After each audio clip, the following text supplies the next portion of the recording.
to another grade. To another yes. grade. Definitely, napakahusay ng ating huling reader.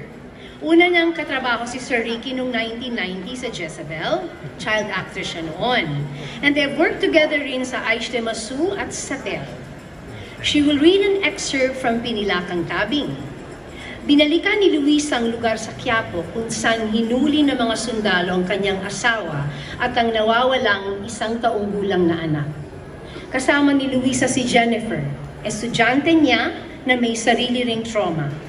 Friends, please welcome multi-awarded and internationally acclaimed actress, Binibining Judy Ann Santos.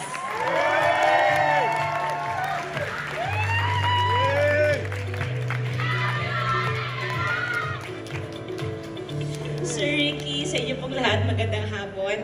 Alam mo yan, Sir Ricky, basta ikaw, I'm always at your service. Okay. Sandali, ayusin ko lang aking balikat. Never forget from Pinilakang Tabing.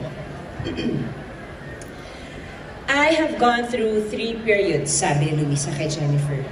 1970s, 1980s, at ngayong 2000s. Wala pa rin nagbago. May mga squatter pa rin ine-evict, nagtataasan pa rin ang presyo ng mga bilihin, talamak pa rin ang katiwalian ng mga ng gobyerno. Marami pa rin dinudukot, pinapatay, nawawala.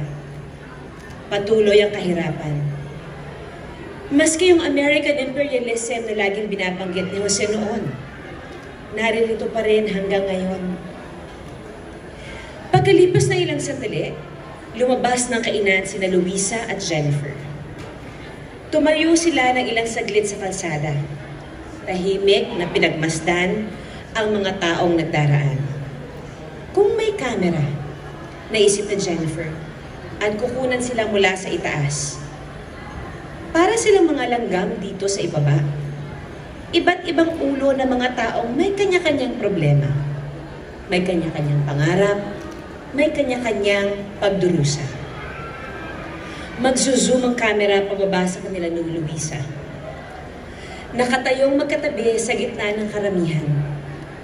2 taong pinagbuklod, parehong may hindi makalimutan. Habang nakatayo sila ni Jennifer sa kalsada, sa gitna ng mga taong abala sa kanya-kanyang buhay, nahahaluan ng galit ang mga alaala ni Luisa at gusto niyang sumigaw. Hindi niyo ba alam? Ninakaw ang asawa at anak ko rito. Mahigit 40 taon na ang nakakaraan. Hindi niyo ba nakikitang paulit-ulit lang ang lahat? Nakalimutan niyo na ba? Gusto niyang turuan sila ng kasaysayan. This nation of amnesiacs na sadyang nagpasyang mas madaling mabuhay nang walang daladalang mga sugat ng nakaraan. Sumasabay lang sa agos, kinalimutan ang kanilang kasaysayan. Pero siya, ayaw niyang makalimot. Hindi niya makakalimutan sina Jose at Eugene. Hindi niya makakalimutan kailanman ang kanyang kasaysayan. Never forget. Lagi niyang sinasabi.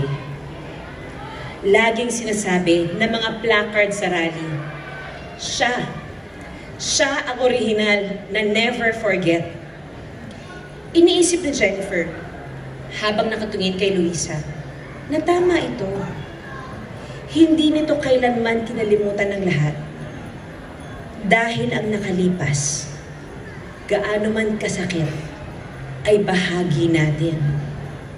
Pero hindi ka nito dapat pigilan sa pagharap sa bukas. Ilang araw mula noon, ay pinuntahan niya ang tulay kung saan muntik na siyang mamolestya ng 2 lalaking lasing noong bata pa siya. Matagal ding iniiwasan niya ang mapadaan siya dito.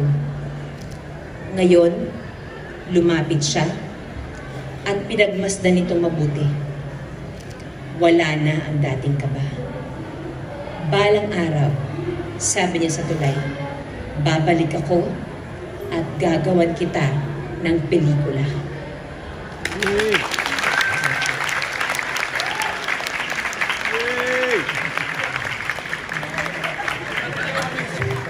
gold standard. Yes. No? Gold standard sa husay. Again, maraming salamat po, Miss Judy Ann Santos. Maraming salamat sa incomparable Judy Ann Santos.